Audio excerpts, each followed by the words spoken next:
All right, start again. Hello, everyone. Welcome to another episode of Sheikh and Paul's Little Rabbit Hole. The name is growing on Sheik. The name is growing on me. I like So the conspiracy, I I like guess.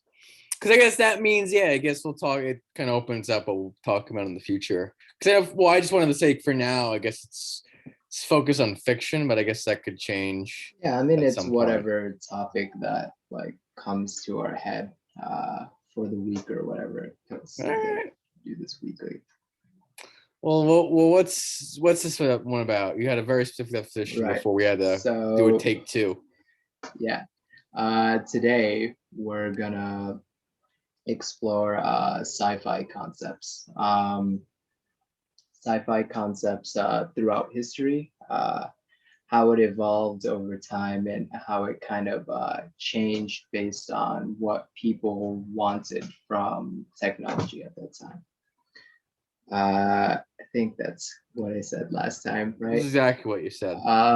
Okay, so do you want to just like start from way back? Yeah, it makes sense to go through Right. the timeline.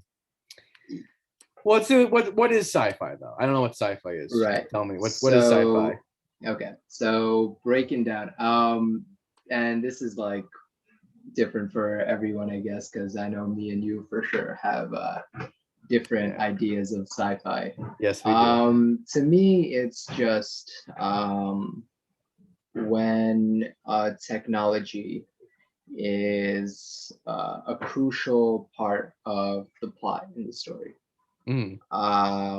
If the plot wouldn't be able to carry on without the technology, or if it doesn't like revolve around the technology in some way, even if it's like a MacGuffin or whatever, if it has some sort of new tech that doesn't exist in our worlds, I consider it sci-fi. Well, that's a pretty solid definition. Yeah, that's probably close to mine too, but a little more. I don't know. I could agree to that. Right. But like, give yours because I think it's valid too. My definition of real sci-fi, it's a rule of thumb. Is there a scientist near in somewhat of the main cast of your story or the story? Because if they're not, it's not sci-fi, but it's a different form. It's not pure sci-fi. And I don't. It's fine. It doesn't matter. It doesn't mean it's good or bad or whatever.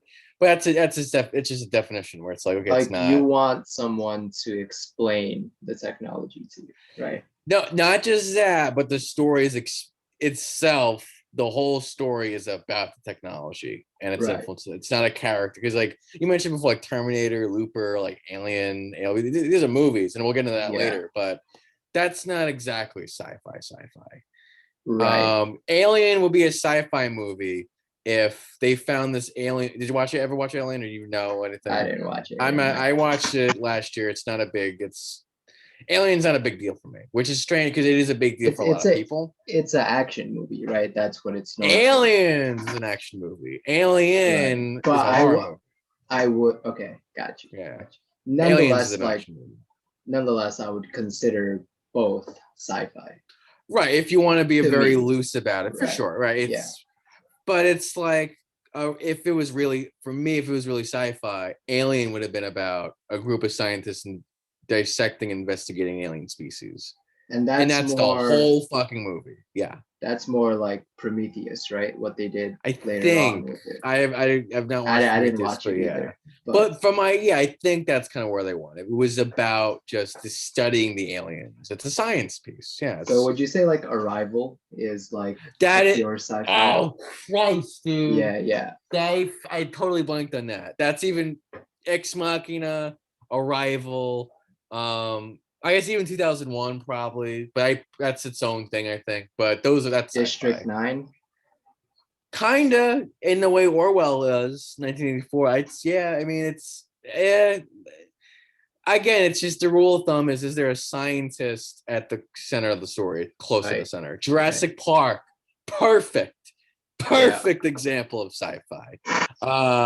Rise of the Planet of the Apes, the start of one of the first of the new movies. Yeah. Perfect example of what sci-fi. That's See, sci-fi. yeah. Okay.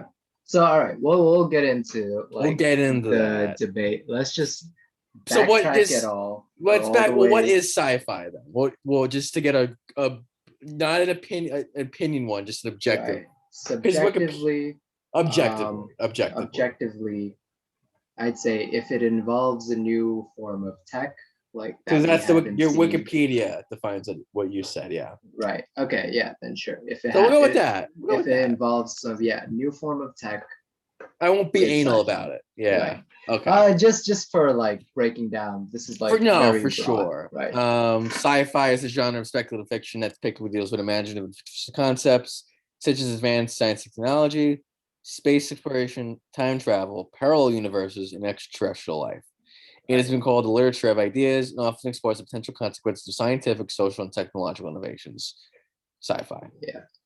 Okay. Um, So let's take this back all the let's way. all This the is what way I call ancient sci-fi, right? ancient This sci-fi. is like I just include kind of mythology in this, right?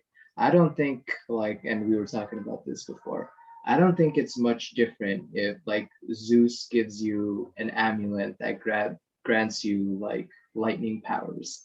I don't think that's much different than you creating some sort of tech that lets you electrocute Well, people. a closer example, and I think the great writer Borges, who we've talked to, Jorge Luis Borges, if I said the fucking name right. Right. Um, The god. the god.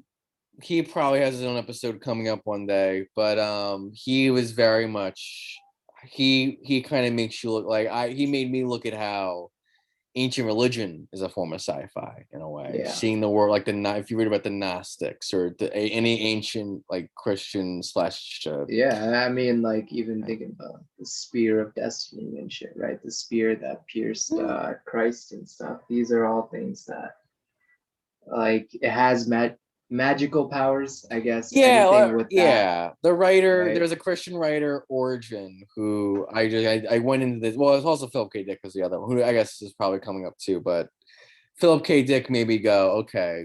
If you look at ancient religion, ancient philosophy, there's a lot of sci-fi concepts in those.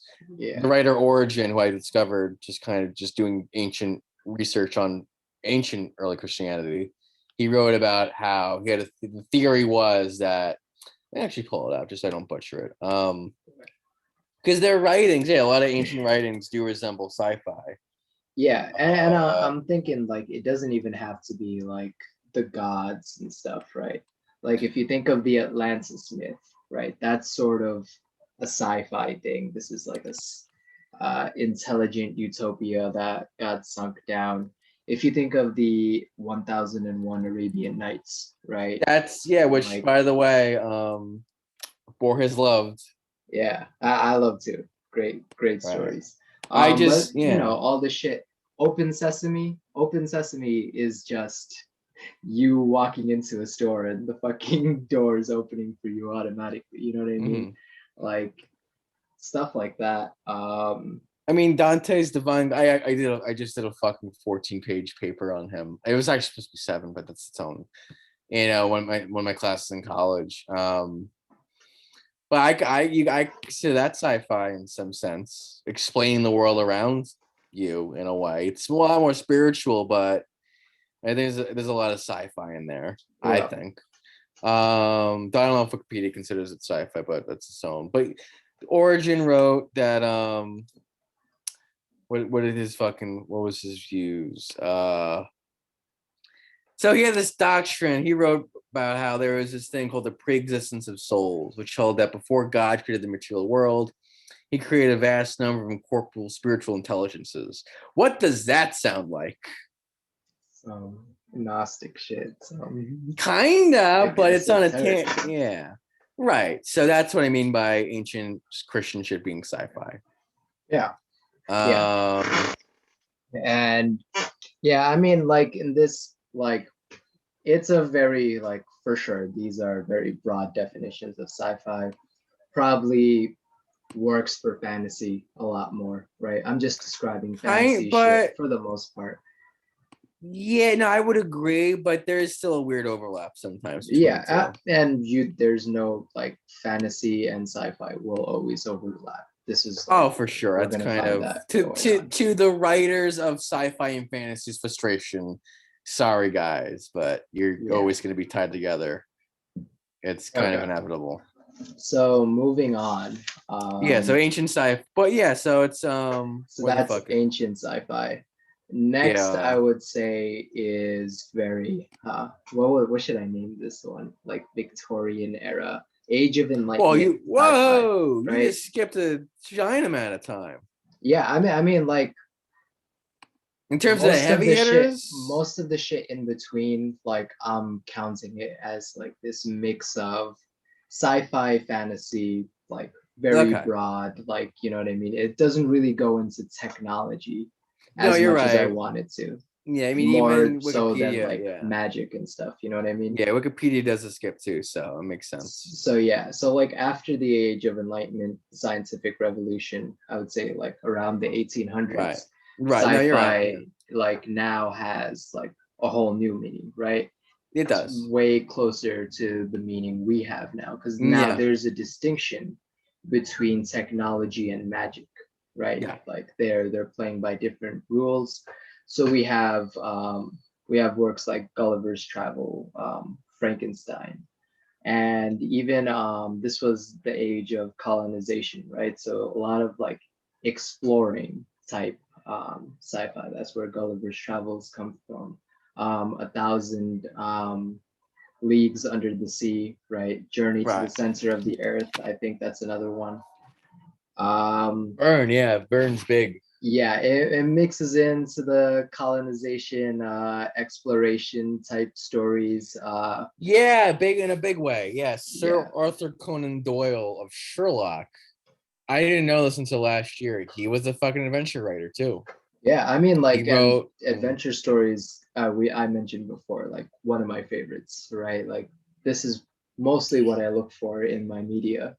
Yeah. So we'll for sure like dive deep into like this specific age because adventure shit started like around here. It's an Well, 1800s thing. Yeah. yeah. Like I'm not saying it started there. Like obviously we Yeah. have like the Gilgamesh and shit like that, Yeah. No, I the wouldn't. Iliad, right? I wouldn't put those in the same category. No, Yeah. I mean, I'm being think about it though, but I kind of it's its No, own for sure. thing. It's Yeah, like adventure stories. It is. It's actually exactly a colonial thing. Very much so. It's the idea of going to the Congo and like seeing as a European. yeah, and Um, conquering. yeah, because like there's a thing called medieval romances, which is it's kind of that's actually probably more for the fantasy episode. Yeah, that's the Um, King Arthur shit, right? That's well, the not just that's an early part of it. There was a whole bunch of again the medieval romances was the genre. Which again King Arthur kind of falls a part of, but it's the same difference between the Star Wars movies and like the Avengers. That's the length. I know it's a very I don't know. It's but that's what it is a time jump. So King Arthur, yeah, it is a romantic story, but it's still it's early, you know. yeah.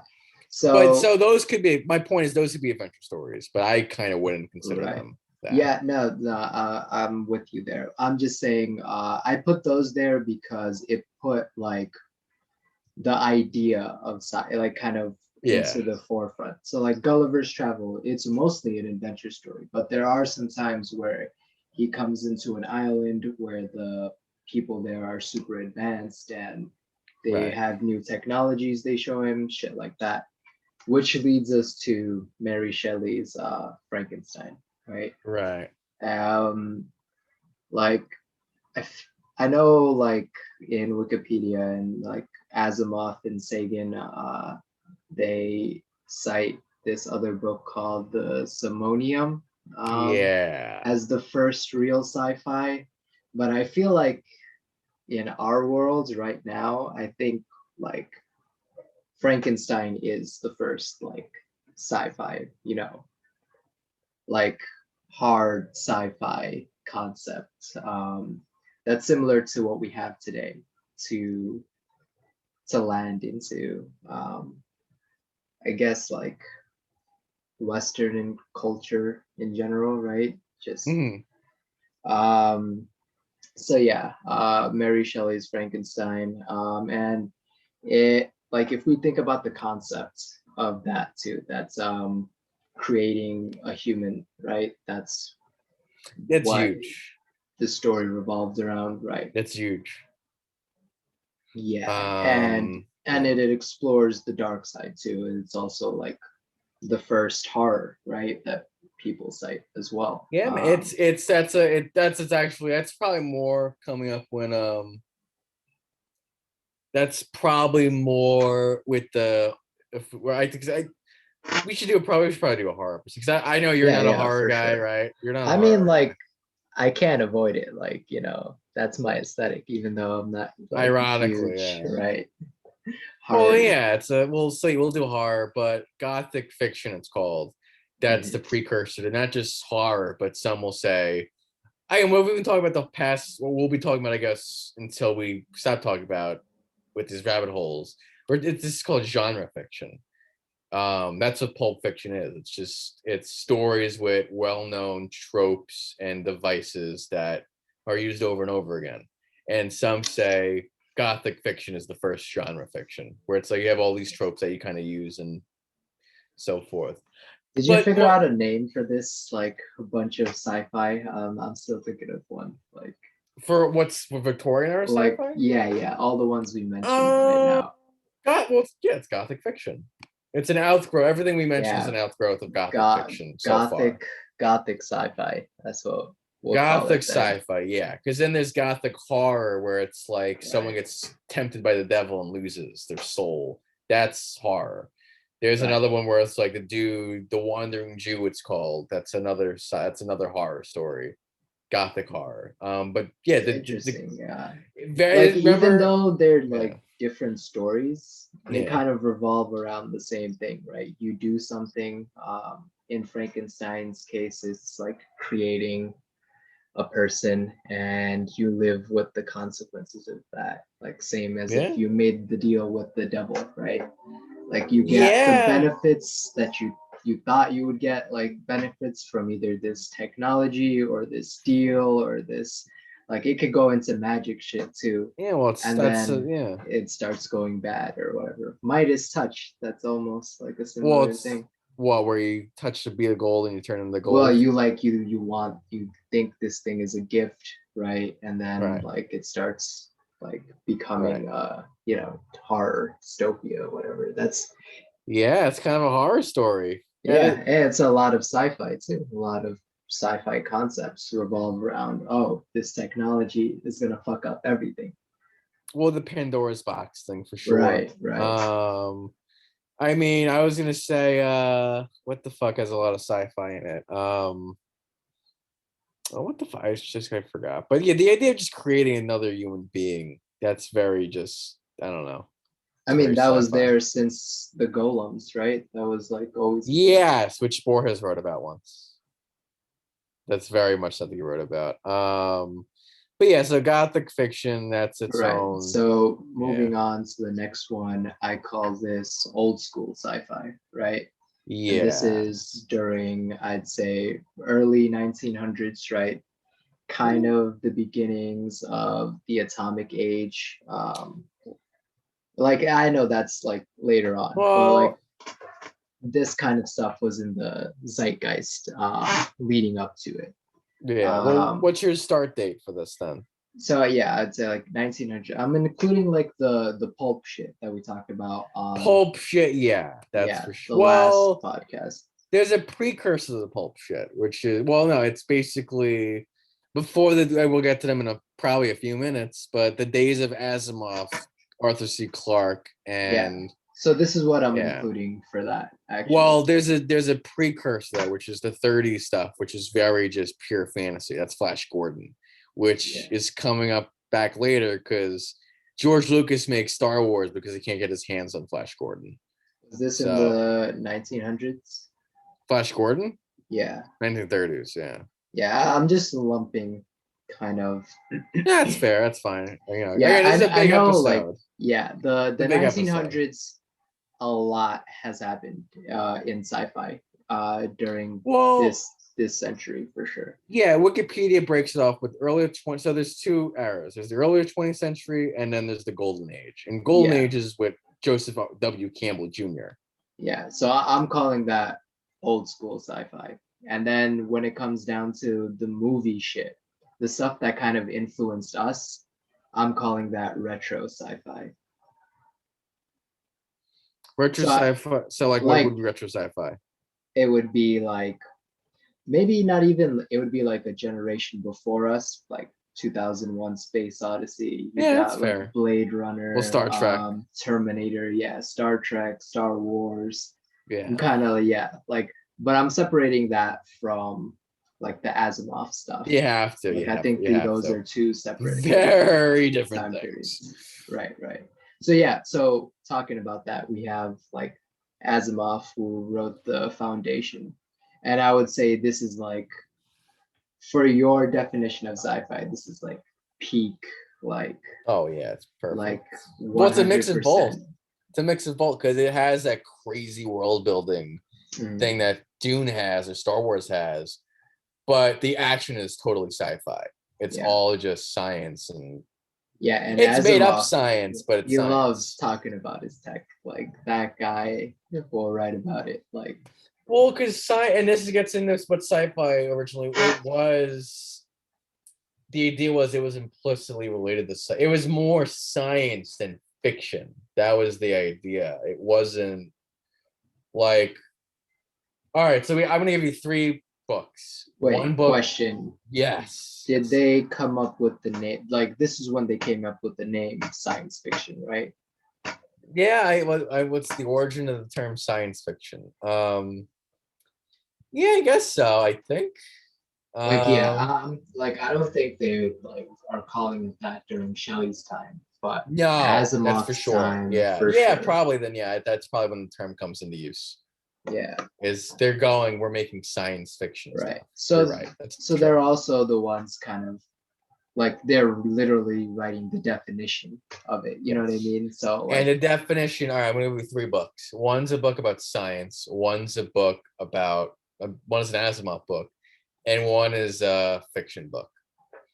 The science book and the Asimov book are gonna have a lot more in common than the Asimov book and the fiction book. That's what sci-fi is supposed to be. so you're saying like he writes more like a textbook than It can I by some people's definition, yes, it's supposed to read more like a textbook, and that's why it's and kind of boring to read because I've I tried mean, to read but it. And it's I not, think that's what makes it cool, right? Like yeah, it when can. you write something like a textbook, it's like, oh, this is a real thing, even though it's Yeah. fiction. Like, it's And like, that's actually that's the real heart of what sci-fi is supposed to be. It's supposed to read like, okay, this could happen, you know. right, like these are artifacts from the different worlds. Yeah, that's exactly what sci-fi is supposed to be, and because that's very different from the pulp stuff in the 30s, you know, because Right. that's not what Flash Gordon is at all. You know, Yeah, it's not yeah. what the John Carter of Mars is, or you know, the other stuff of that era. You know, where that's just an Right. adventure story in space. This is no, it's sci-fi. You know. Yeah, yeah. No, no, I see what you mean. Like some stories for sure, you could just write it without the technology and it'll still be like a story. Others like you can't. If you take away the tech, then there is no story, right? So like John Carter, that's just like what we were talking about, an exploration story. You go to a Yeah. new world, meet new people, they do weird shit. Same with You Flash Gordon. become the fucking king. Like it's the colonizer story. You become the king of these savages, and like whatever you find out their way is Yeah, good that's or where whatever. that's where James Cameron got Avatar from. Right, right. Yeah, and I mean like this goes into Dune, this goes into like a lot of shit. Star Wars even, right? Like Yeah, no, Star Wars is very much the tradition of John Carter of Mars. And there was one before that. What the fuck was it? Let's go to George Lucas's. There is a predecessor to but I wouldn't say this is the same as The Matrix or Oh Blade no, Runner, no. right? God, good God Almighty. Absolutely fucking not. No. Right. So where would you fit No. in the Matrix in like We're gonna get there because that's a great. I wouldn't really. It's well, yeah, it's no, it's cyberpunk. It's that. It's right, cyberpunk. right. It's Yeah, it like Neuromancer. Yeah, we're gonna get right. to those, but it's Okay, cyberpunk. for sure, for sure. Well, it's also it's Phil K. Dick, and it's a direct connection to Gnostic stuff because the Matrix. The best way to explain what Gnosticism Like is, it's a chosen one story, right? That's what the Matrix kinda, is. yeah. The idea of you live in a world that is fake, and there's an immaterial world beyond us. I mean, that's Yeah. religion too. I mean, because that's what Christ preached too. But it is not where it's the idea of the flesh is corrupt. This world that we live in is corrupt, and there's a spiritual world awaiting us. That Right. if you get if you get gnosis, you can reach.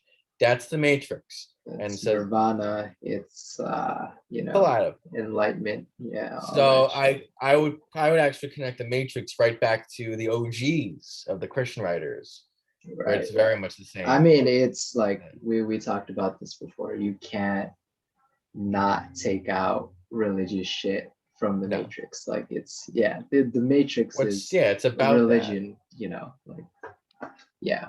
But sticking to the time period, this is also the time I would say there's a lot of military shit going into sci-fi, right? Yes, in the 40s.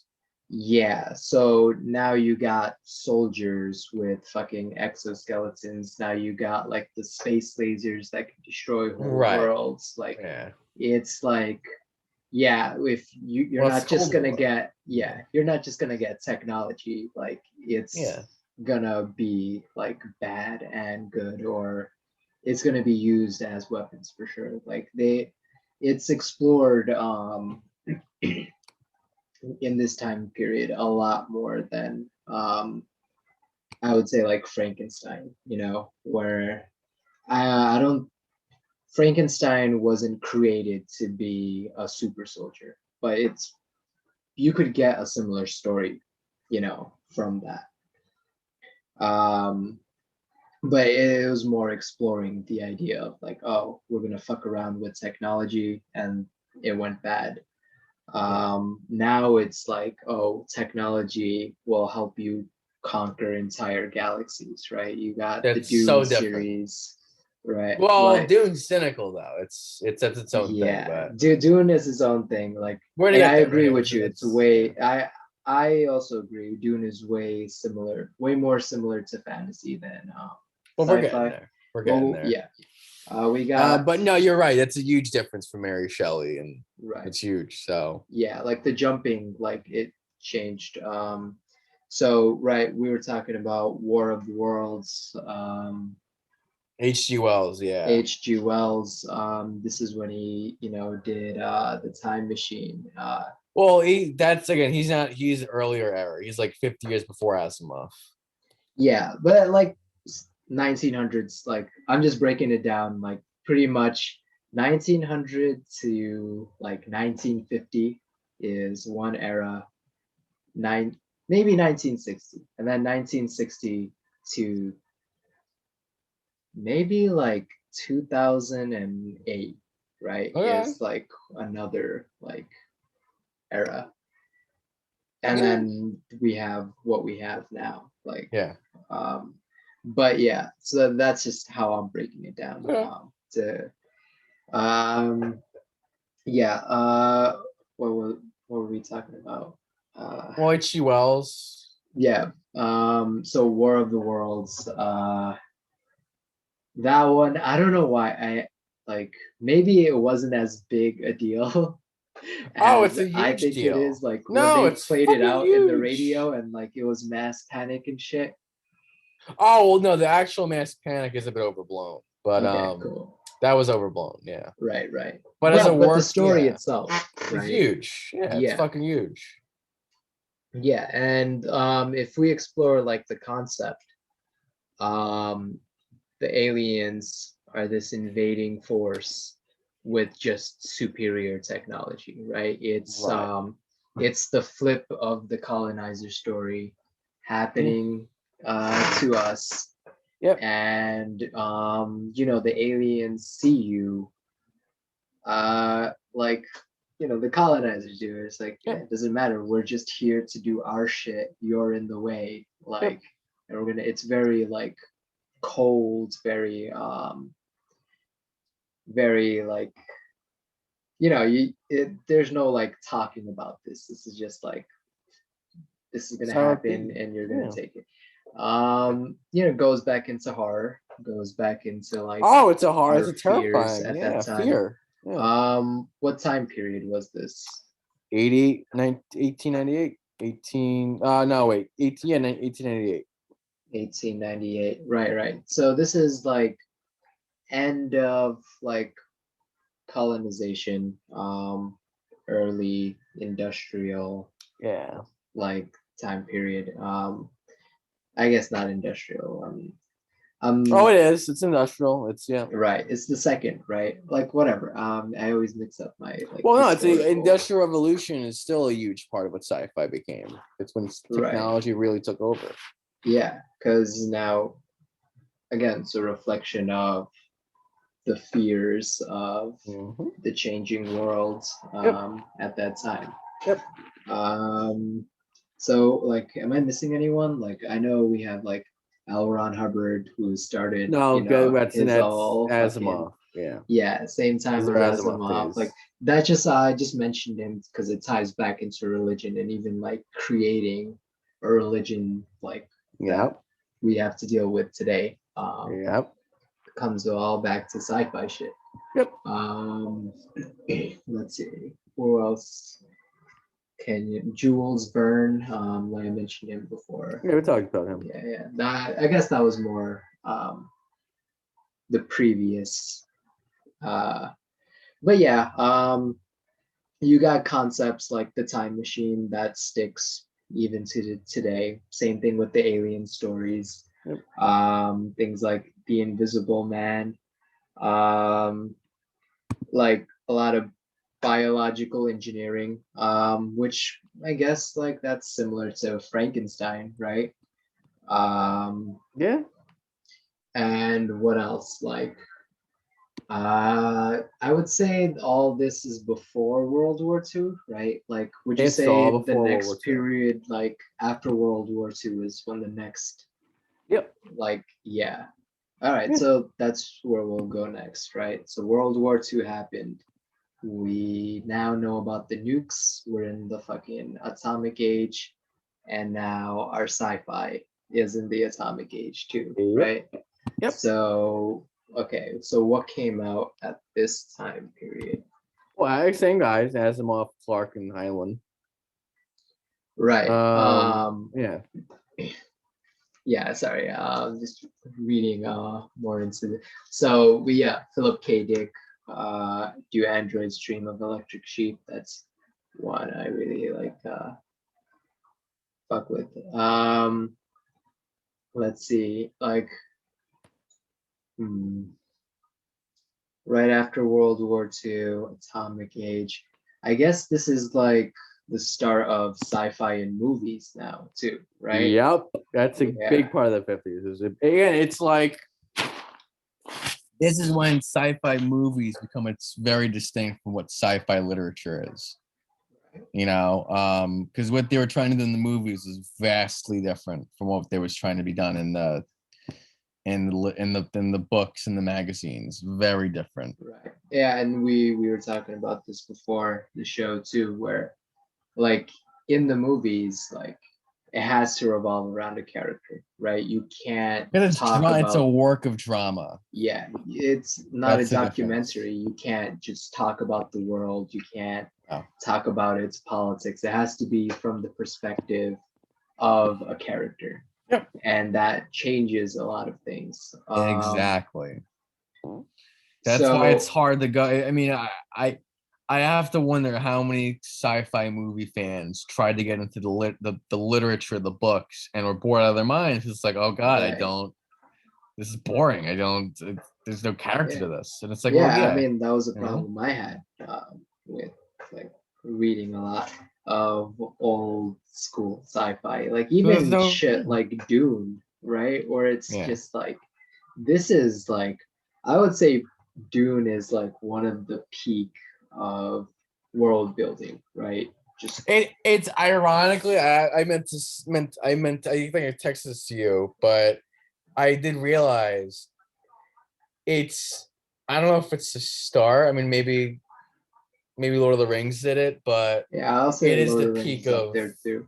yeah. But Lord of the Rings, it's so I don't know. It's kind of beautiful in a way. I don't want to I don't know because Dune is world building for the sake of world building, Right. whereas Lord of the Rings, it's just its own beautiful weird thing that I really love. But Yeah, Dune, I yeah, mean, Dune. Lord of the Ring does that too, where like he wrote the Similarian, right? That No, explains the nope, 1,000 years. no. That wasn't him? It was him, but Silmarillion started as a mythology. He started writing at age 6. Either age no, he was in World War II. It's a again, I spent all of February reading about Tolkien. But no, he that's the thing about Tolkien. He's not really a writer. He didn't ever really set out to be a writer like Frank Right. Herbert or George R. R. Martin. He sort of just kind of started doing it and ended up becoming who he is today. But he never said that I'm going to be a writer now. And right. It's weird Um, though, because he was cool with other famous writers, he right? He was was, cool but with his like Arthur own C. Clarke or he was. Well, he and said he did write. He did read Isaac Asimov every once in a right. while. Yeah, and the dude who Um, wrote Narnia, like they were very Tolkien, close. like Yeah. yeah. Um, I forgot to mention this too. Maybe we'll come back to it. Let's just finish off the thought um, before, but I was gonna get into like dystopian sci-fi, Which is and its own thing because for yeah, some reason like 1984 is just like you'll and if you go to like a literature like people read 1984 in high school, they don't read Asimov in high right, school, but again because it's more for whatever reason it is considered more of a work of literature. right. But there, it's no doubt about it. It's a sci-fi concept that we're Yeah, dealing with in real life right now, right? I mean, yeah. watching us using technology, brave new worlds, like us willingly, numbing out ourselves to life because of the ease or pleasure. Yep. Um, what else came out at that time? Fahrenheit 451, Yeah, right? I got and Like, this is sci. I mean, Ray Bradbury, by the way, that's someone who Stephen King loves. Like he said, the direct quote from Stephen King is, "Without Ray Bradbury, there's no Stephen King." So that's its own. That's probably very character-driven sci-fi. Ray Bradbury. right. Same with like Um, Twilight Zone, which is later, but I mean, like the thing is with 1904, right? I'm just thinking about that. Just because it's 1984. 1984, my bad. Just because it's the one like everyone fucking talks about when they talk about how the world's going to shit. Um, Yeah. in a weird way, it's still like it was dry, right? The book was really dry. Like you don't the character itself was nothing, right? The character was just there to help you explore the world, in my opinion. I'm not some expert literature guy or whatever, but it really felt like the character was just there to like give you eyes of like this world's 1984. yeah, how shit it is. Wilson as a character. Um, I don't think we learned much about him. Like, I don't think, and he's not even interesting. Which like wondering if that goes back to the idea of like pure sci-fi, right? You're just writing about the worlds. Yeah, I mean, 1984 is. Yeah, I guess it is, but I don't know. I haven't read. Because that was my problem with like, I guess not my problem with Dune. Like I mentioned like Dune before. What I was talking about is like this guy is really there's no doubt in my mind like the Frank Herbert is a creative dude, right? Uh-huh. But when he writes, it is like reading a textbook, even though you're right. It's like one of the most fantastical kind of like books I read, but Again, it's it still started very the. like It might have, yeah, it might have stat and maybe Star Wars started the craze of doing crazy world building. mm, Because even most traditional sci-fi, you don't go that fucking far, but he did, which is Right, right. interesting. But Tolkien, but to finish the point, Tolkien, yeah, he started writing uh Silmarillion at my age, 22, right around there. So it's just his own thing. It wasn't like Frank Herbert going, I'm gonna write a book now. I'm writing a book. It's very unintentional what happened with Lord of the Rings. I mean, in a weird way, both dudes dedicated their whole lives to this one world, right? But at later times, like Frank Yeah, Herbert didn't start off. He wasn't 22 thinking about fucking right, right, Arrakis. right. You know, Tolkien was thinking about Tolkien was thinking about Middle Earth since he was like again 22 years old. Yeah, I mean, like he was in the war. That's like pure. That's as like Well, escapism as it gets, right? well, it's when the war started because 1914 was when the war was about to begin for him. But no, he started writing it. He was on his he was injured or something, and he was in his fucking injury bed or whatever, sick bed, and that's when his book started being written. Orwell Um, fought as well.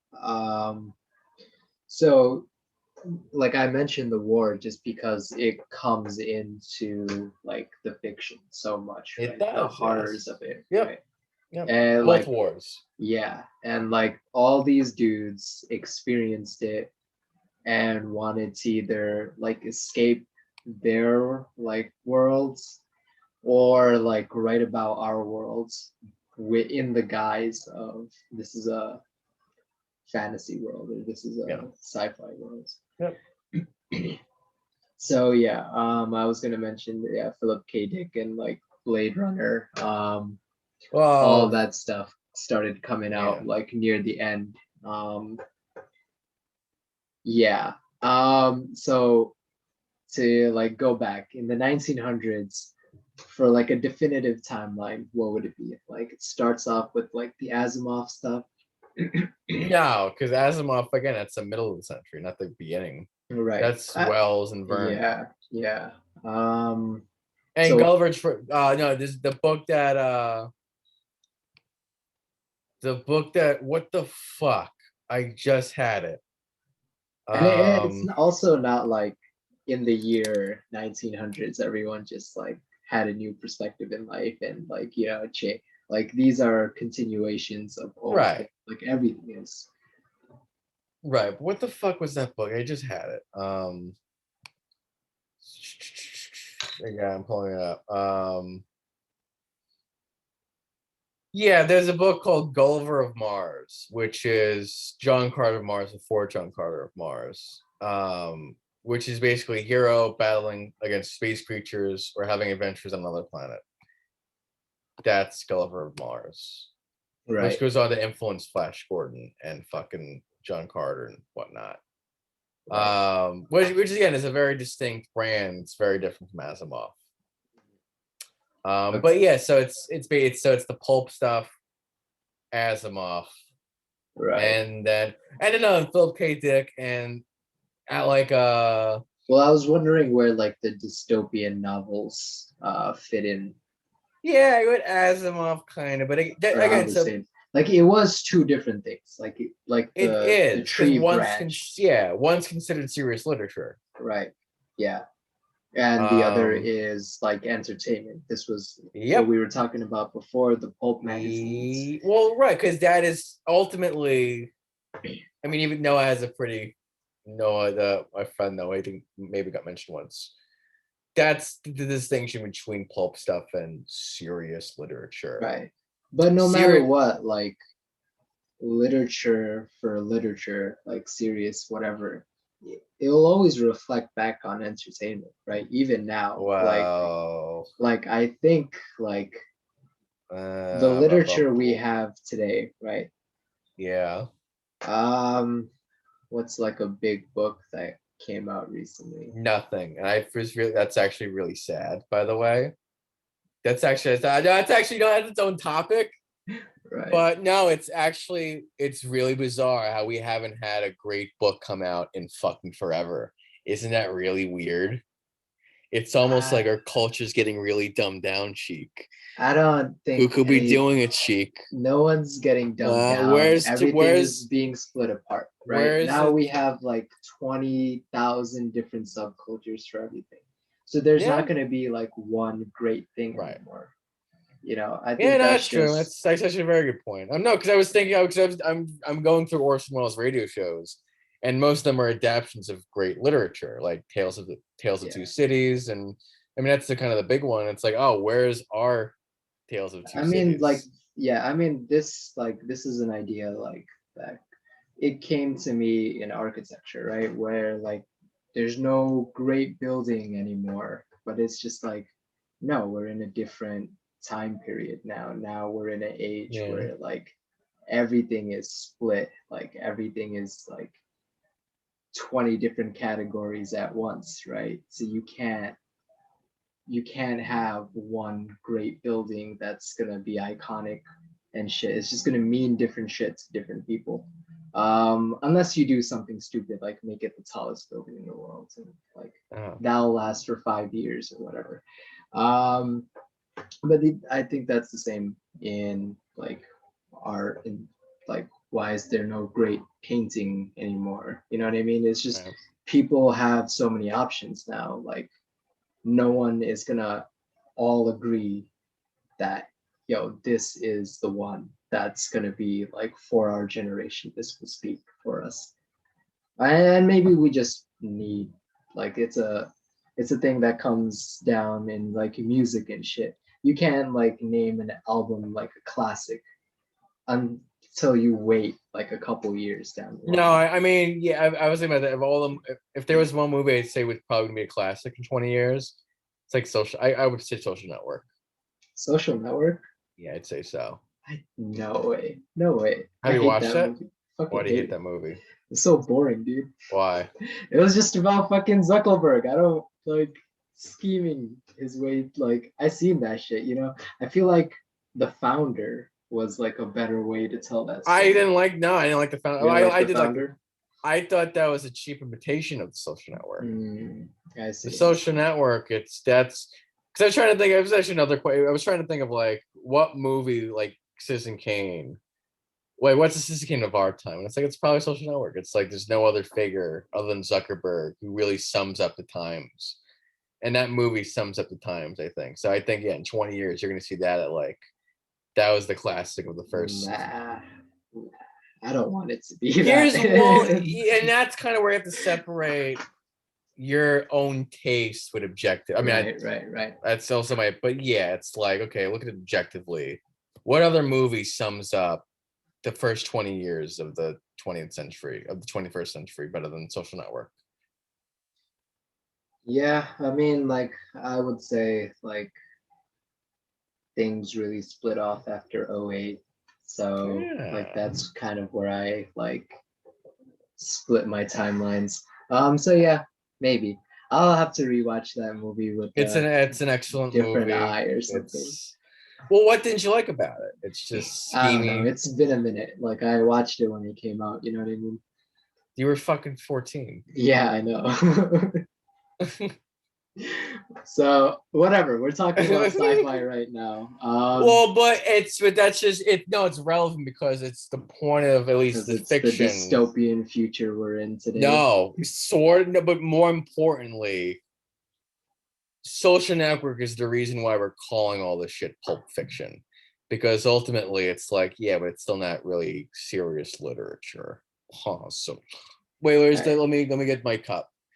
I mean, Asimov is great, but it's not really scientific. Right. It's not real. It's Look at that. not. Look at the Yeah. pinky. Look at the pinky. No, I get what you mean though. It's not Brave New Worlds, right? It's not. You're not reading it to analyze literature. You're not Oh reading no, it Brave to. World, New World is for sure. That's the difference. It's like, look, so Yeah. here's the serious literature section on sci-fi and Wikipedia. A-list Brave New World as one of England's most important novels. Kurt Vonnegut, uh, Fahrenheit 451. But Childhood Friends. I see how that's different than Asimov though. Even though What? they can like talk about the same ideas, right? Like they Mhm, can like philosophically be on the same page or whatever. mhm. I There is a difference. Yeah, I can't put my finger on it though.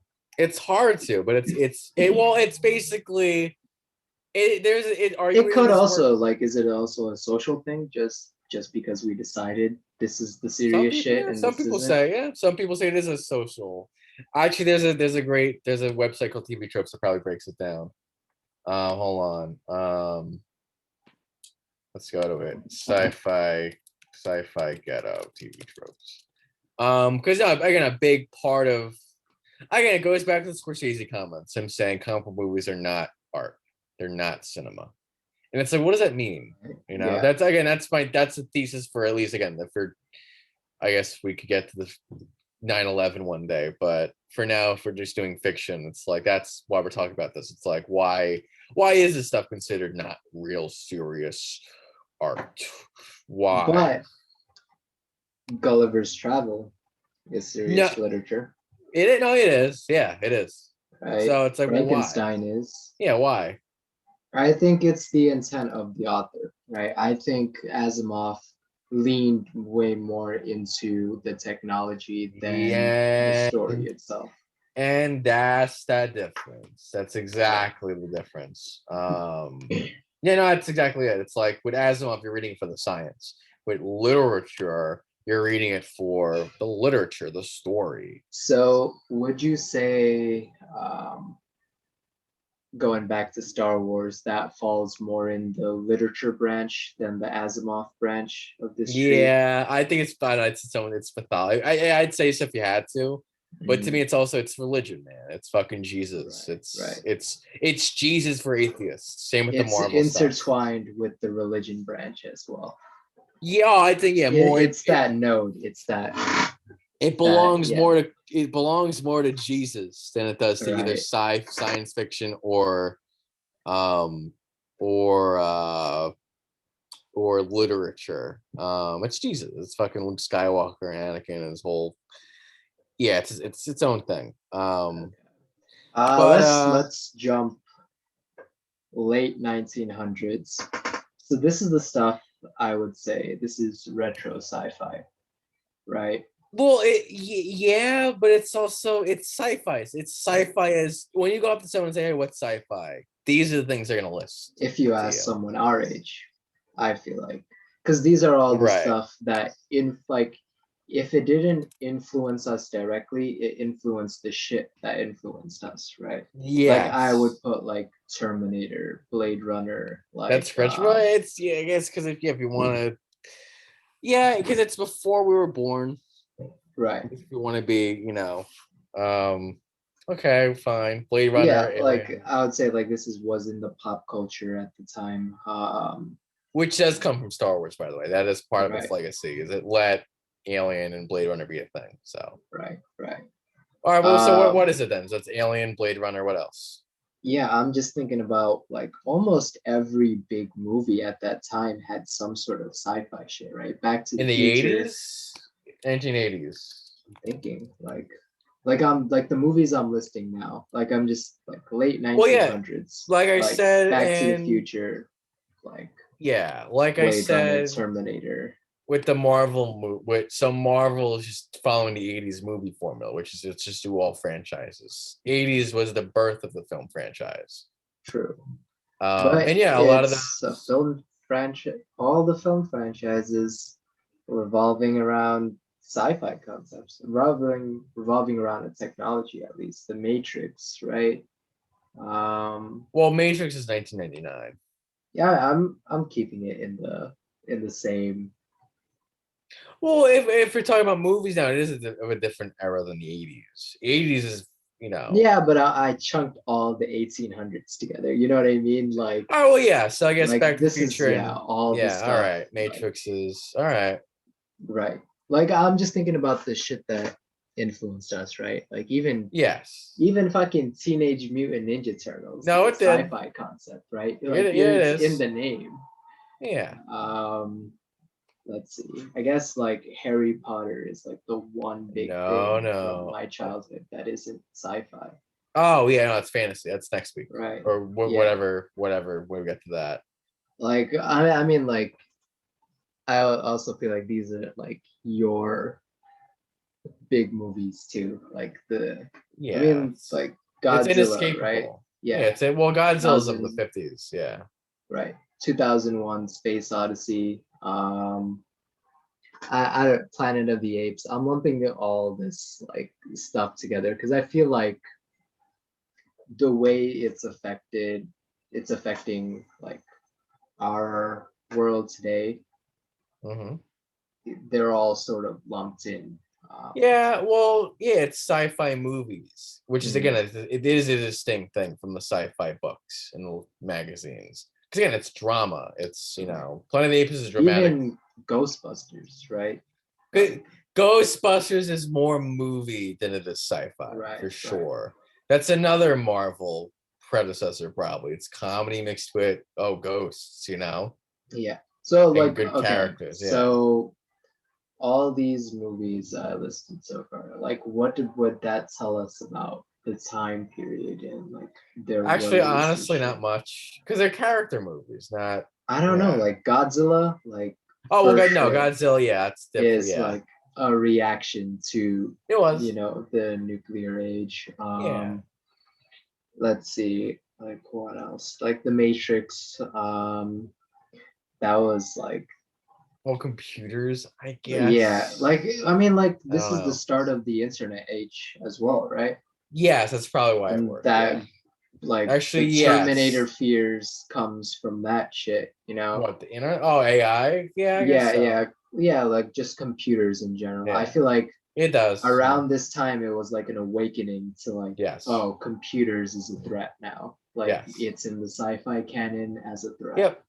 Yep. As It is. well, like the alien shit gets, I feel like, a little bit more explored around this time too, because just alien culture is like more cemented at this time. Well, yes and no, because aliens were a rich tradition always of both the pulp Yeah. stuff and the Asimov days. Asimov has a lot of stories about Yeah, I aliens. mean like aliens go back like to ancient It's the times, one of those. easiest. Right. It's the cheapest way to tell a story about people. Right. It's like, oh well, okay. If you want a story, like if you want, I mean, I'm gonna use a very recent, the good God Almighty, the stuff in Palestine right now, Israel. It's very easy to go, well, what if one of them was like aliens or whatever? So you get to tell the same fucking story with Yeah. not too heavy of a hand, and it's the same story. But there It's was a so cheap. difference Yeah. in our idea of an alien, right? After World War II, after the nuclear bombs, our perception of aliens changed, right? Now all of a Hmm. sudden we're seeing UFOs. Like aliens to us became like little green men with fucking Yes. Yeah, like, Cold War changes it. Yeah. yeah. So like it's a new like it is different from, I would say, like an Asimov alien Yep. almost, Yeah. you know? Yeah, a little bit. Yeah. Yeah. Um yeah, okay. So yeah, that's just a good chunk of Well, like that's right. All right. So if we call it, when what's the next and final phase? the next and final phase. I'd say this is present time. We could So what's go. that then? I'd say, yeah, like the retro phase ended around 2008, right? Before, like I'm putting the timeline, smartphones. That's where I'm putting Okay. like the birth of the new like social media, smartphones. That I would say is like a split in Okay. the timeline in terms of like cultural ideas and shit. Because I was wondering Because why, like 2008, what? But okay, yeah, that makes yeah, sense. that's why I'm including 2008. A lot of like what sci-fi came out of 9/11, would you say? If Ooh, you can put your like, let's take a look. Um, I mean, no, a because lot. yeah, because I still think of that time as like Matrix time. You know what I mean? Like On Well, ironic. Well, The Matrix. The reason why it does work as a movie is it's so universal. It's always just you live in a society, and if you Yeah, break out, but if you take this red pill to break out, you will be different. It's a universal concept. it's a superpower story, you know. Yeah, but well, I know it's not. Again, it's more. It's not. It's a deeper thing of just if you ever think you're different from the world around you, you're right, and you're better. So here's the blue pill to take you out of that. It's very Right. universal Yeah. metaphor. But yes, it's superpowers too, and you're the chosen one. Um, very big. Let's see. Culture influence of the set and all attacks. No, because dude, like again, I am of the agreement that the 21st century starts on that day, What? 9/11.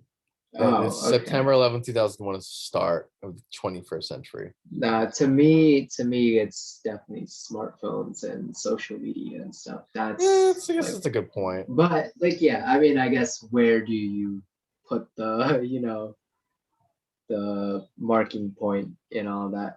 Yeah, it just feels like a lot of shit from before 2008. It was very similar to shit going on in the 90s. You know what I mean? Yeah. Um, Like Blockbuster, like right, once Blockbuster died, like the new era began. right.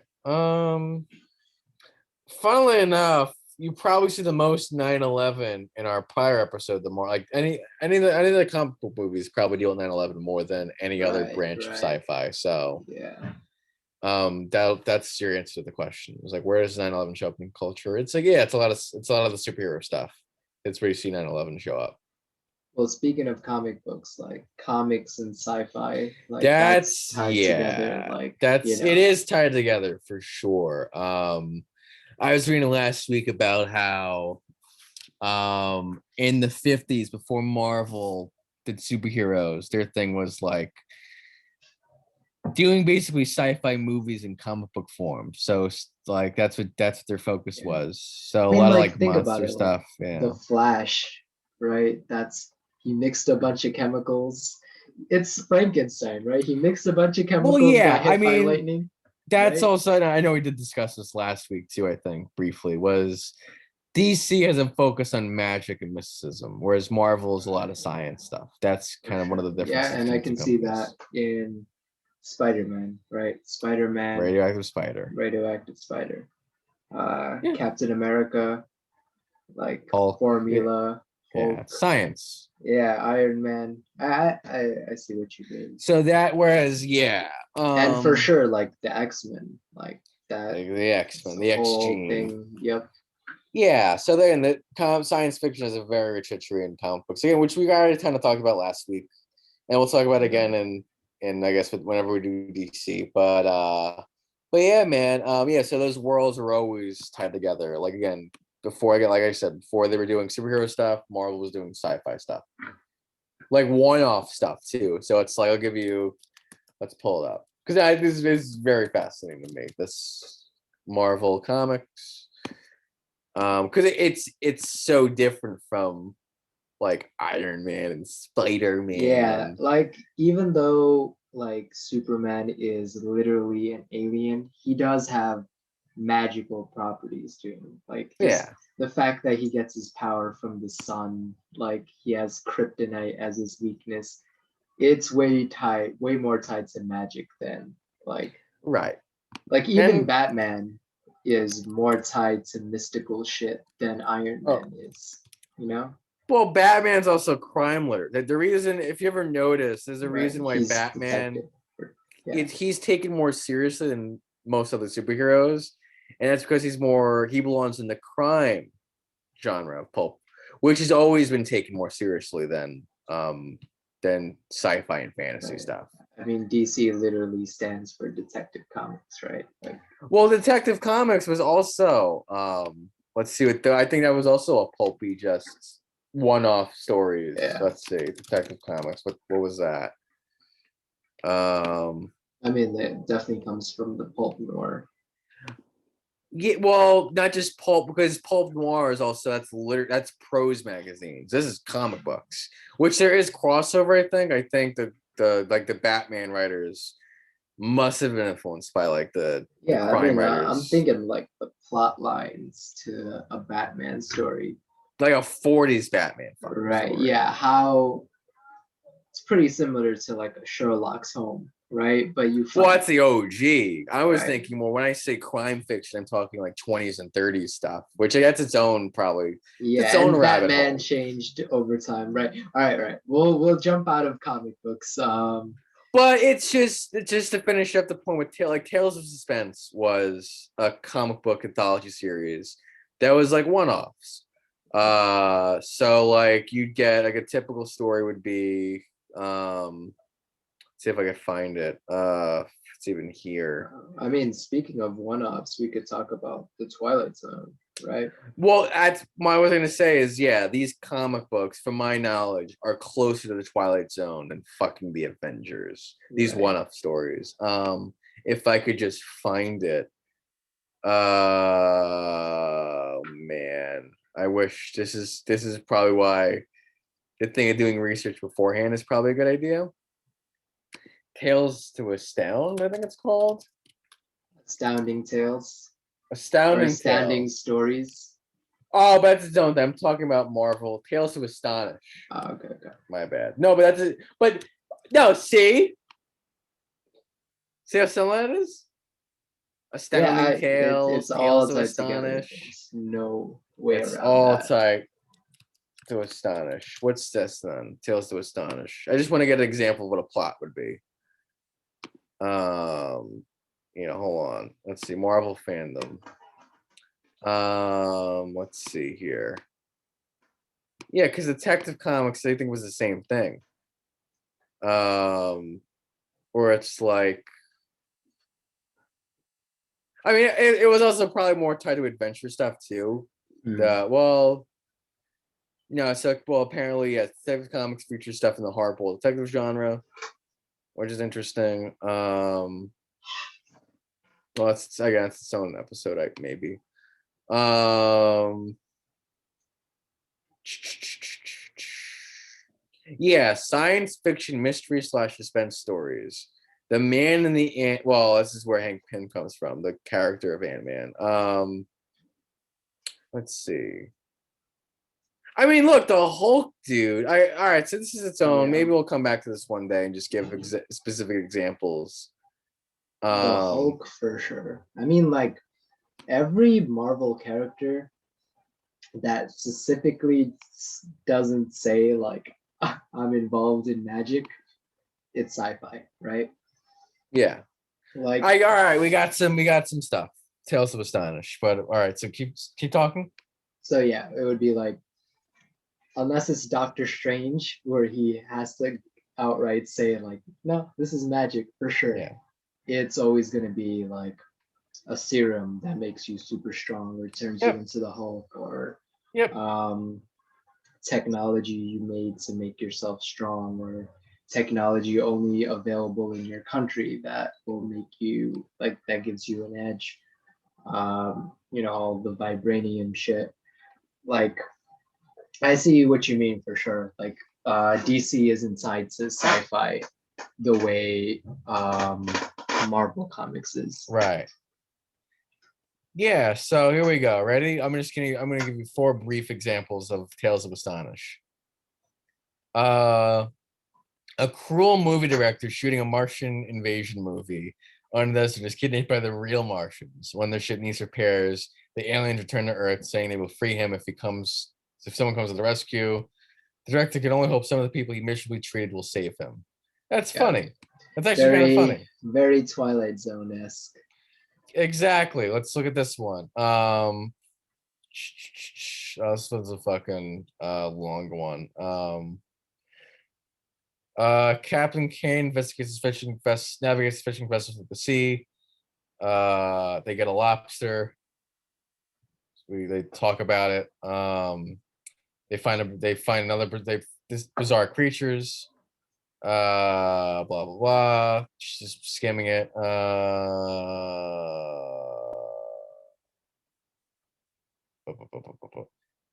They discover a tribe of natives. I know I'm not sharing the screen, but Sci-fi story, okay? Fucking discovering weird creatures story. Right. Yeah. Here we go. Cruel space hunter Dustin Craig disbelieves in mercy or compassion, only care for the survival of the fittest in the reward of capturing alien animals for Earth zoos. When his ship becomes low on oxygen, Dustin deserts his men and later class friends on an alien planet. Its inhabitants deem him wild beast, and Dustin is placed in his own zoo, in their own zoo. He managed to escape Wow. and only hoped to be rescued by someone and promised to never hunt again. And last Yeah. but not least, these are the first 4 issues of Tales of Astonish. Dude, I kind of want to read these. Right? Yeah, We man. should Well, we I'll should be republish these, honestly. Like, yeah, the idea at some point we will start to read these one day yeah, and I talk just about them want on. like short, dumb stories like this. I want Well, like Twilight Zone in a low book, pretty much. well, here you go. A man from the year 2459 spends all of his money building a time machine so he can travel to Fort Knox in 1959, steal all the gold. Well, in the past, his time machine disappears, and when his personal force field runs out, he is imprisoned by the locals. Yeah, it's very Borges-esque too. Like this is how short little stories with like one Well, weird it's short concept stories. and then Yeah, one weird concept. Yeah. yeah. I And so, sorry, I know we talked about this earlier too. We get that today in the form of like Black Mirror, right?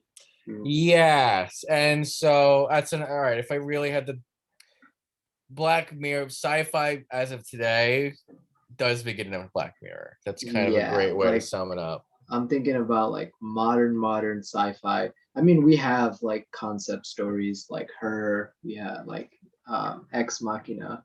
Um, That could have been it's like a 2 hour long Black Mirror episode. right. Yeah, exactly. They all feel like that, right? Minority Report. Let's see what else we got. Like these are all like I would say modern, right? Wally is modern sci-fi. Um, yeah, in a way, modern sci-fi works.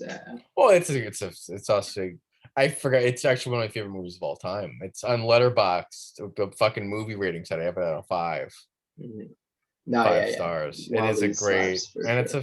it's a sci-fi movie. And Yeah, it is like it's more sci-fi than most of these right. sorts of movies for sure. Wally, Interstellar. Now Yeah, see now we're Interstellar. getting into like the So, fucking like the tried and true, like okay, I know these fucking movies. So, like right, they're right. very obvious.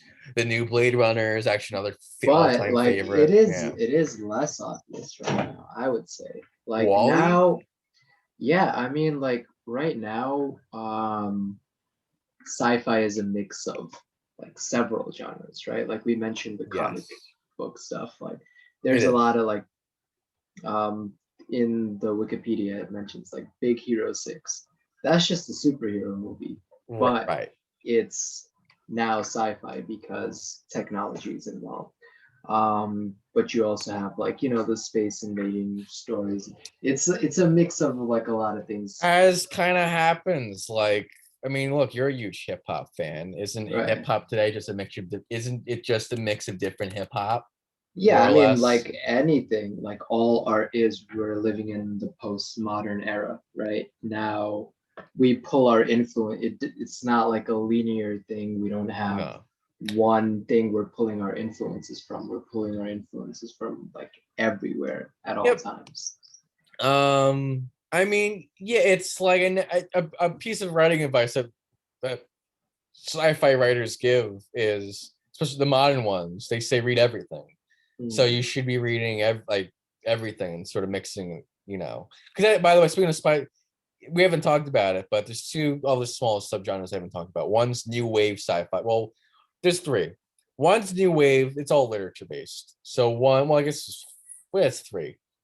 One is new wave sci-fi. One's cyberpunk sci-fi, which I guess we kind of talked about with Matrix, and then one's modern sci-fi. And a lot of modern sci-fi writers say, yeah, read everything, and that's how you do it up with the mixes, and that's the literature. Yeah, the movies right. and TV, like yeah, it says Big Hero 6. Let's see. Yeah, it's its own like Serenity and that's its Edge of Tomorrow. Right. But you see how it's like all sort like it's a huge mix of it doesn't fall Well, into like these are because all it's similar stories. because ultimately speaking, those movies do belong more to the movies than they do to sci-fi. Right. I For mean, but yeah.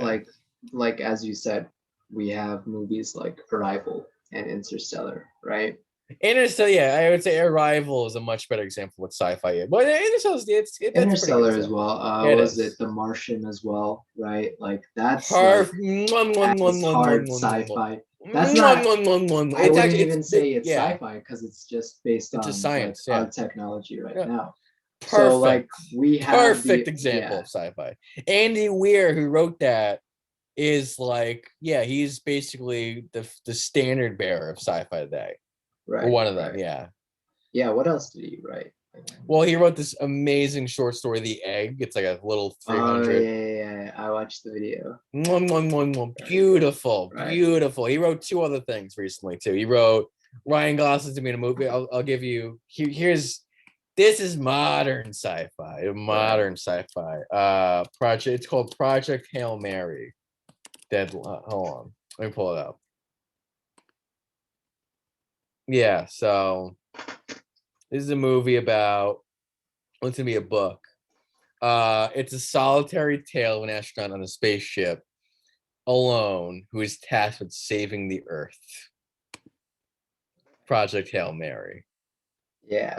Um, fucking, let's see if I get a better description. Project Hail Mary. Let's go to Amazon because that's what got me into it. Hold on, that's just an amazing premise. It's like because how does that happen? It's like how does one dude on a spaceship save the fucking world? Yeah. Um, Here we go. As Rylan Grace awakens from a coma, he doesn't know who he is or where he is, but a mix of calculations, deductions, and slowly returning memories enlightens him. He's a junior high school science teacher on a small spaceship. His mission: save Earth. Wow. Okay. Okay. That's more Doesn't seem specific. like his type of shit. You compare that to The Really? Martian, right? How so? Because like it's like about saving the world instead Yeah. of No. That's you're right. yeah. Because that's actually that's a wonderful distinction. Mm. Wonderful. But it just goes to show like right now the sci-fi we have it's in the spectrum like Yes. it hits all points of Yeah, I mean, fucking The Handmaid's Tale, right, dude. Like right. that's its own. Like, yeah, the my ex loves that show apparently, Yeah, but no, that's it's a good yeah. show, dude. Well, yeah, and that's yeah. What's So the other one with the Nazis? hi, well, that's Philip K. Dick's book, but Yeah, it's also it's apparently it's a much better TV show than the book. it's a really good Um, TV show. Yeah. which that show is produced by and written by one of the X Files writers. There's another All right. Speaking of which, X Files, right? Lost. You got Another Lost huge there. You got Lost, right? Watchmen. Damon Lindelof is a huge sci-fi guy these days. Yeah, Joss Whedon. Bunch of dudes. The guy who wrote Babylon 5, J. Michael Straczynski, right. wrote TV. He The wrote Star fucking Treks, the Battlestar Star Trek, Galacticas. Battlestar Galactica. Which yeah, see, and there you go. That's modern sci-fi. That's if you had a sci-fi canon, if you had to build one, that's all in the canon for sure. You know, like in the I think in the comic book movies too, for sure, it's in there too. It's all like Yeah. this really. It's yeah, it's its own fucking. It's like a big beast, Mm. you know. But Which yeah, I think is really cool. Like it is really we're cool. in the chaotic time, like anything goes. And like I'm reading all these, and it's like the sci-fi we have now, it's like sci-fi mixed with Western, sci-fi mixed with a thriller, sci-fi mixed with the Yeah, drama. You know what I mean? It's like everything is cross-breeding, like, yeah, and I think that's like how and we that's get why. really cool shit. You know what I mean? Well, that's why they say read everything. And again, the biggest I've the composer he actually you like him. He's Red Hot Chili Peppers guy. Yeah. Cliff Martinez actually composed like if you ever seen Drive or whatever, Mm. he composed a score for that. Oh shit. and Steven Soderbergh did a show called The Nick. He did the score for that too. He says creativity is simply mixing one thing with another thing to make something new. That is creativity. Yeah. Steal other ideas, make them and new. mix them with other different ideas.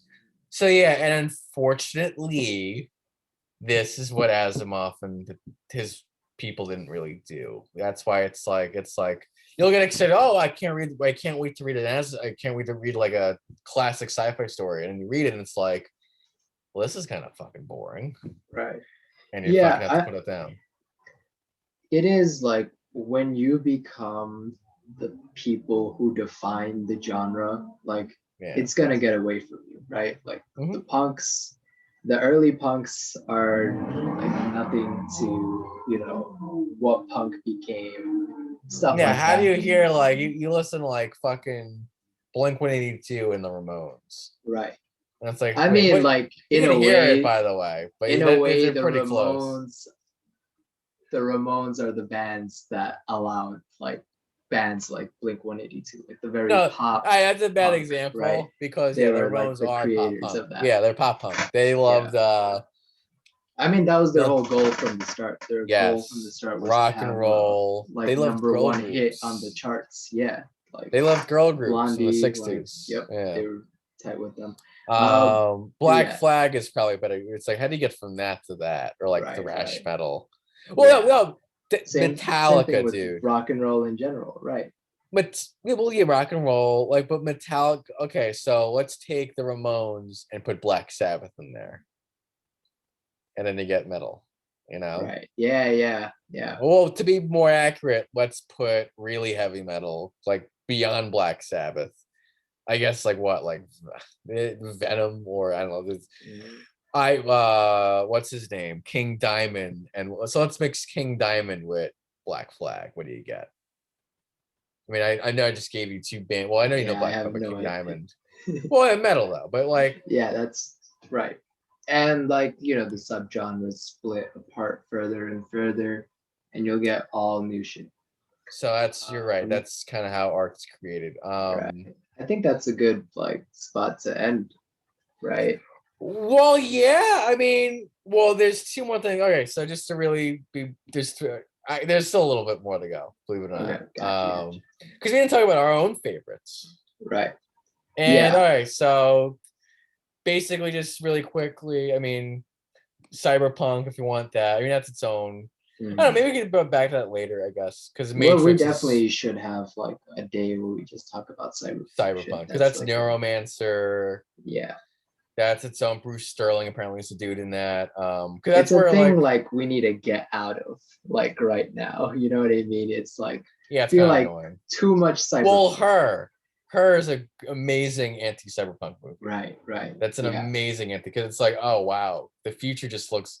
It just looks like now. Yeah, which is like how it's gonna be. You know what I mean? Except we'll have a new technology like the smartphone that completely takes over our lives in ways we didn't never notice before. Yep.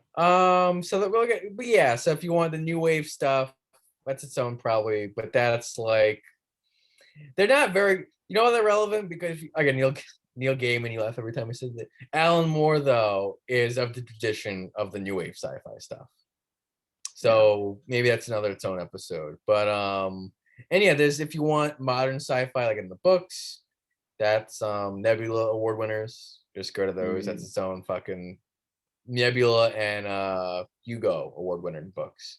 And that's where you can get a taste of what is popular in sci-fi literature today. Right. Versus like what you're seeing in the movies and whatnot. But that's that. Yeah, I'm trying to see like the sci-fi big name in sci-fi books. Yeah, go look. Yeah. Yeah, you think I'm just not gonna find anything? No, you will. I mean, it's fantasy, but George R. R. Martin was probably the last like lightning bolt. No, but like the dude who wrote The Martian, right? Oh like, no, and then it's him. Shit like that. I just think it won't like. We're not gonna see the acclaims like we give to Asimov and shit until way later down the line. You know what I mean? it's hard for us to call right now what is going to be like a classic later on. Yeah, which that's its own discussion like art, because I sort of am of the view we're not trying to make classics anymore, and that Yeah, might be a problem. I Like we're think not we interested in always that. are. I think we always are. I don't think like no matter what, they'll it'll be there because even if we're not trying, there will still be something that hits that we decide, later on that okay, this like you said with social media, this represents this time period. Okay. All right. Well, on that, so then finally, just whatever some of our favorites then. Right. So some of my favorites, if we're talking hard sci-fi, Interstellar, definitely put it up there. It's the one in terms of recent sci-fi movies that I keep coming back to. Oh yeah, it's funny. Isn't it funny how it's movies? It'll always be in movies. I'm not gonna read fucking books. What am I, fucking boomer, dude? I know. I Yeah. it's the same. I don't know. In terms of like books, it's just not my like I said, like I read like Borges and shit, which is like very similar stuff. It's I'm on just like chapter. I was reading The Expanse, which again, well, yeah, it's another big thing in sci-fi literature is The Expanse by Daniel Abraham and his. It's the writer's James S.A. Corey, so it's I think Daniel, that's like oh fuck. Good. Yeah. The Expanse is like the Star Trek of our time, I would say. Yeah, probably nowhere near the social impact that fucking Star Trek had. Yeah. But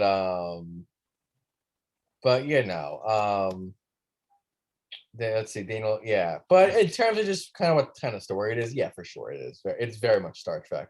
Just in terms of the world building, because it's like okay, it's 500 years in the future or whatever. That's not that far. It's not Dune. It's not Star Wars. Yeah, but it's like it's they're the dealing with like a group, like right. Yeah. It's a solar system, so it's not that wacky and out there. Let's see. So James, yeah. So it's Daniel Abraham and Ty Frank, and it's like the writing it's good. It's just I don't know, I'm probably at chapter 8. I just stopped like 2 weeks ago, and it's also because it's college work. And I don't know. Everyone, even in the show, it's a problem that it's a bit slow. But what? Like you said, this is a problem that goes back to Asimov, right? If you want to lead into the sci-fi shit, it's gonna be more boring. Yeah, I mean, and these characters in The Expanse, like again, it's kind of a detective story. It's kind of I'm kind of blank. It's kind of an adventure story, I guess. It deals with like world politics and shit too, right? Yeah, so there's that too. It's kind of Game of Thronesy. I mean, it got picked up to be put on TV because it was like, hey guys, we got Game of Thrones with the sci-fi version. So yeah, I was into it for a while because of that too. Right. But you can't do it like Game of Thrones. It's hard to, at least for The Expanse, at least for me, it's hard to like. I like Game of Thrones because you get to pick factions, right? You get to pick like, all right, I'm gonna pick this house. This is gonna be like, I like the people there, kind of, blah blah blah. In The Expanse, it's more like, it's not a house. This is just people are left in Mars. Right. You know what I mean? And this is how they like this the culture they developed or whatever. It's hard to like, oh, I'm rooting for every Martian rather than like I'm rooting for this house or whatever. Yeah, I get that. I mean, well, because the houses, it's like, I'm the opposite. I'm more like to root for like a group of people than just a fucking house. Because that's a little selfish, like a house. I mean, what are like you guys doing? It goes back to like Dune and shit, which is like, House Dune's Atreides, all about House Atreides and stuff like that. It's medieval. It's a Well, because The Expanse is more about, it sees things from a 20th century perspective where there's countries, not just houses. Right. The people in Game of Thrones, the little people don't matter. It seems like. Yeah.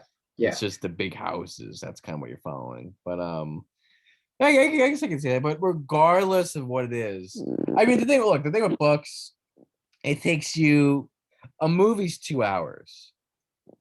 Reading a book's like 50 hours. So Yeah. it's just the time investment is But wacky. we got shows now. We could. Yeah. It's easier to make a book into a show than it is a Yeah. book into a movie. Oh, for sure. That's actually the biggest. Yeah, that's been probably one of the cooler things about the advent of TV as an art form. Is like, yeah, now you can actually do books in a proper way where it's It's a a TV show. very modern in this timeline Yeah. after 2008 thing. Yeah, you because know? unless your book is because well, the thing is, it's you can like so okay. What's its face? The Martian is a great example. That's one act. It's the Aristotle thing. It's one action. It's he wrote in Poetics. A story is a series of actions, basically. Yeah. A movie is usually one action. It's just like go back to the future, go back in time, meet my parents, and come home. Right. The Martian, I get stuck in Mars and I have to go home. The Expanse is like this giant fucking Game of Thrones is this giant fucking series of actions. Like it doesn't tell you what happens once the Martian gets home, or before that, or whatever. It's like it's just the event. It's an event. You're right. So that's usually some books can be made in the movies. Like Neuromancer would probably be a movie, I think. Lord of the Rings, I know it's not sci-fi, but well, it's one. It was done. Throw the ring into but the. It was, yeah, that's true. But it did capture, like it was. I don't think a lot of movies could be like Lord of the Rings just because it was so long, it was so expensive. Well, the Marvel movies, Harry Potter, it's a franchise where it's a series of movies, the saga. That is its own thing. Because that is different from TV. Because TV, it's that does kind of make movies into TV shows in a way. Again, that's the big irony of our day is movies have become TV and TV has become the movies. Yeah. So Sopranos is a work of cinema. The Avengers is television. Ironically enough, it totally switched. I think that's pretty cool. Yeah, I guess so. Like, Like I rather have let entertainment be entertainment, right? Like I'm going out with a group of friends to watch the Avengers. But if I want like to experience like art and shit, I can do that in my home. That's the difference between, and that's a sci-fi ghetto thing that because Noah fucking said, I know I bring up, and this will probably be one of the last things we end on is Noah said, and it's true, Pulp Fiction is about here's a question and they give you the answer. I know, it's like that's the way you put it. It's like, it's like, you ask a question and immediately the work goes, I know. It's like the author's take on the question, pretty much. Whereas art, it just sort of poses the question and you answer it yourself. That's art. That's like right. And it's because of that distinction, that's why sci-fi often does end up in what's called the sci-fi ghetto, which is as defined by TV tropes, is the belief that speculative fiction, whether it's fantasy, horror, or sci-fi, or fantasy, whatever, it cannot be true art. Which is I don't know if that's totally true, but I could see its point. Yeah, I mean, like I understand, like, okay, it's speculation, right? It's like the author's pretty much saying how a concept would go, right? Well, it's not. It's beyond just. Now we're talking theme. It's like. I mean, that's kind of the dividing line, not just concepts and whatnot, but the actual theme of what's the point of this, right? Yeah, like I'm trying to like see the difference, like we said before, there is a difference between Brave New World and Dune and John Carter and like Asimov and shit. And yeah, one does like those books. It's all just asking questions, right? It's all just like, oh yeah, Well, what what if kind of this happened? questions? But and that's the point. What kind of questions? Is it what happens if this technology happens, or is it more like What happens personal? if this happens to this guy's family while he has It's this, dramatic questions. It's the right? questions of. It's the same difference between I what like Manchester by the Manchester by the Sea, Citizen. It's the difference between Citizen Kane and fucking like Star Wars. What's the difference? Yeah, yeah. Or Godfather and Star Wars. That's a much better example. What's the difference between Godfather 1 and Star Wars A New Hope? What's the difference? Right. Well, I This don't is know. in terms of theme. I really like one is less fun, right? That's literally all it is. One's in a more Is serious it? tone. Is it? Well, why is this? Why is a serious tone there? What's it doing? Is it just because just to be an asshole and just No, be I mean oh? because it's more realistic shit. So it's dealing with crime instead of this fantastical empire But what's that, the ultimate point of the works? What's well, the like ultimate point of New Hope I'm thinking versus? of like not even New Hope. I'm thinking just the Star Wars saga in general, right? Oh yeah, Thinking of same it thing. as a breakdown of grandfather, father, son, that Yeah, storyline. the which ironically is also the Godfather. It's a three generation saga. Yeah, and that's what I'm like comparing it as. Um, where yeah, I would say like because one is dealing with crime and the other is dealing with like fantastical elements, one is being more serious than the other, you know? Yeah, but I think it's the point. Um, literature. How do I put it? All one more. All right, so all right. Here's my answer to my own fucking annoying question, which is Star Wars is about you can do anything if you just put your mind to it. Ultimately, speak that's the original message. At least number 4 is that's the message. Yeah, If you I just put your mean mind like to it, you can blow up the Death Star. yeah, yeah. What's I do see it less as, you know, you can do it kind of movie and more of a like I guess it's because when I was born, like Star Wars was already an established thing, right? yeah? So for me, like Star Wars was always the tale of the Skywalkers, right? It's the story, and Well, each even yeah. generation gets their own story. And Well, that's just how I saw it if you as. expand, all right. So expand it. It's about Star Wars as a whole. It's about anyone can be redeemed.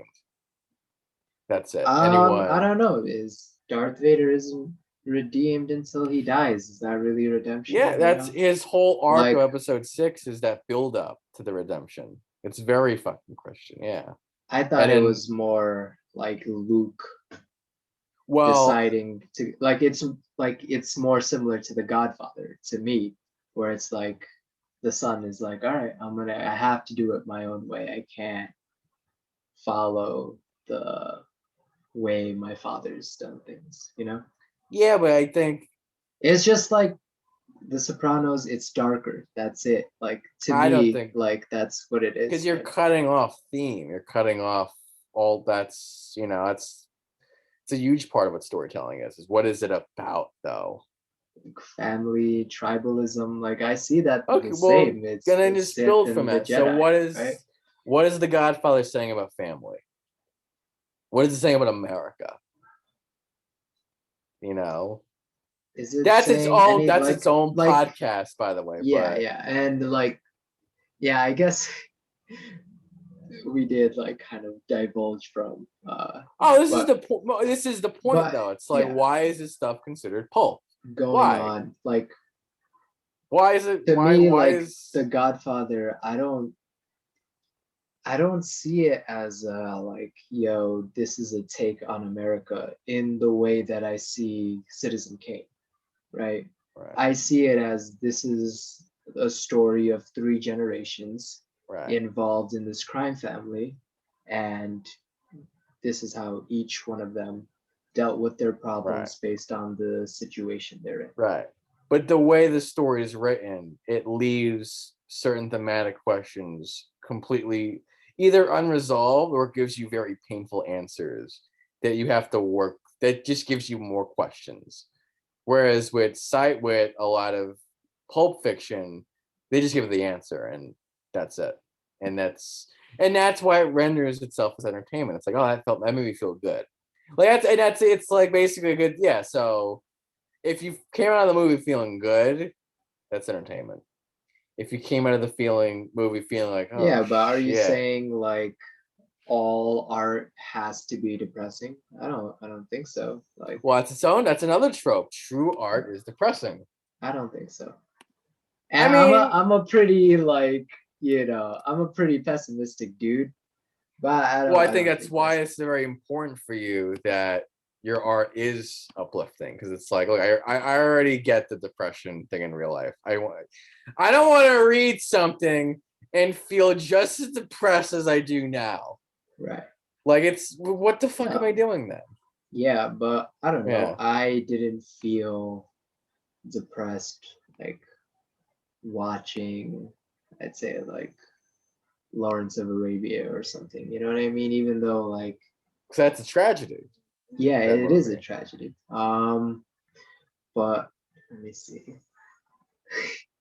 A lot of the media I consume is pretty depressing. But I guess I'll come back to that. But Yeah, no, we went off way off the reservation there, but right. it's Yeah, just answering like no, because it's like again, because sci-fi. There's a lot of people. If you say, I mean, we're not really speaking to them, but there's a lot of people who say sci-fi stuff isn't literature, and it's like, well, why? And that's their reason for why. well, okay. This goes back into like my problem with cyberpunk and shit. Do you Right. think it's like sci-fi can't be written if it's positive sci-fi? Oh, it's just I don't know if it's Like, yeah, I understand like all stories need to have a problem and shit like that. But it is like, I wonder if the way we viewed the future, right, made us build the future we were always afraid of, right? that's Like we true. always think about like, oh, 1904 and fucking Terminator and shit. Right. But it's just like, what if this just gave people the idea to do this kind of shit? Yeah. Yeah. I mean, yeah, that's true. It's sci-fi, which is its own Voorhees weirdo Right. meta thing. No, because a Because lot of yeah, we yeah, can get we can get shit like her, where it was like, yeah, all in all, it was kind of a depressing like little story, but it was a uplifting view of the future, way more than, and it was still like talking, it was still heavily criticizing, right. technology and shit. Her is a great example of what would be considered literature. Yeah, Then yeah, like, you know, um I don't know, Star Wars. Like I don't know. Again, you're getting down again. It's a lot of semantics here. It's like, oh, what is? I don't know.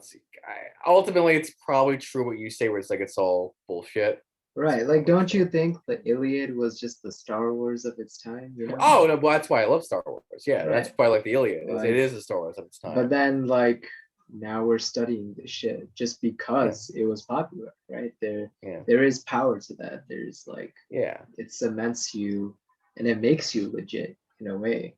yeah.